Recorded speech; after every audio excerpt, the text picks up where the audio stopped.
Assalamualaikum warahmatullahi wabarakatuh. Perkenalkan, nama saya Febi Asdara. Di sini saya mau menceritakan cerita fiksi. Kisah Batu Belah Batangkup merupakan sebuah kisah legenda yang terkenal buat masyarakat Melayu, khususnya di Malaysia. Ia menceritakan tentang kisah sepasang suami istri yang miskin. Si Kantan, suami, dan si Tanjung, istri, yang dipercayai menetap di bukit berapit. Kira-kira sebatu dari pangkalan kapal Klang, mereka berdua menyerah hidup dengan mengambil upah, menganyam atap nipah, bersawah, menganyam tikar, menangkap ikan sungai, dan sebagainya. Sehinggalah berjaya memiliki sebidang tanah dan sebuah rumah. Pada suatu hari, mereka pergi ke pinggir hutan untuk mencari sayur. Ketika sedang asik memetik daun cemperai, mereka terdengar akan suara yang kuat lagi mengerungkan. Si Kantan memberitahu kepada istrinya bahwa itulah gua Batu Belah Batangkup, sebagaimana pernah diceritakan oleh datuknya. Suatu ketika dahulu, selang beberapa tahun kemudian, mereka dikurniakan 2 orang cahaya mata, seorang anak perempuan si Bunga Melur namanya, dan seorang lagi anak laki-laki si Pekan geranggannya. Namun sayang, si Kantan telah meninggal dunia sewaktu anak-anak mereka masih kecil. Ini menjadikan si Tanjung hidup tidak keruan dan hilang tempat bergantung.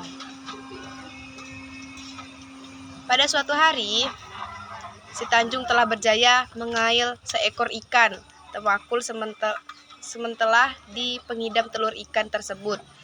Disuruhnya si Melur merebus telur ikan itu sementara dia pergi mandi. Apabila telur itu masak, sebagainya diberikan kepada si Pekan, dan sebagian lagi disimpan untuk ibunya. Si Pekan menangis karena dia ingin makan lagi telur ikan bahagiaan ibunya, sehingga memaksa kakaknya memberikan telur itu kepadanya. Si Melur mendapat sebiji telur ayam untuk menggantikan telur ikan sebagai lauk.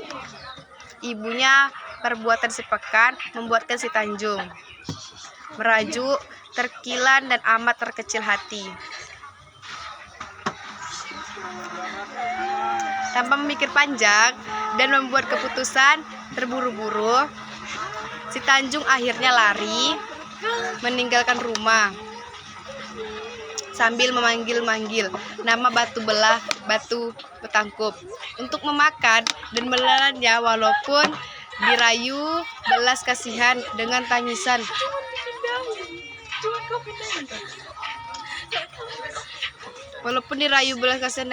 Oleh si Bunga Melur yang terus berlari sambil mendukung si Pekan sebagai kanak-kanak langkahnya tidak secepat ibunya. Sampai di pintu gua batu itu, ibunya sudah ditelan oleh batu itu. Si Melur pun jatuh pingsan. Sewaktu pingsan, si Bunga Melur sedang bermimpi didatangi seorang tua menasihatinya supaya tidak pulang lagi ke rumahnya. Sebaliknya disuruh mengambil 7 helai rambut ibunya yang terjulur itu serta membawa telur. Ayam yang mau dibuat lauk ibunya itu, dia hendaklah berjalan mengikut arah kakinya dan membakar sehelai daripada rambut ibunya. Setiap kali hendak tidur, si Melur mendukung si Pekan meredah hutan belukar dan semak samun. Sehingga sampai ke rumah, datuk penghulu orang tua itu bersimpati dari ingin memelihara mereka. Suatu tidur, si Bunga Melur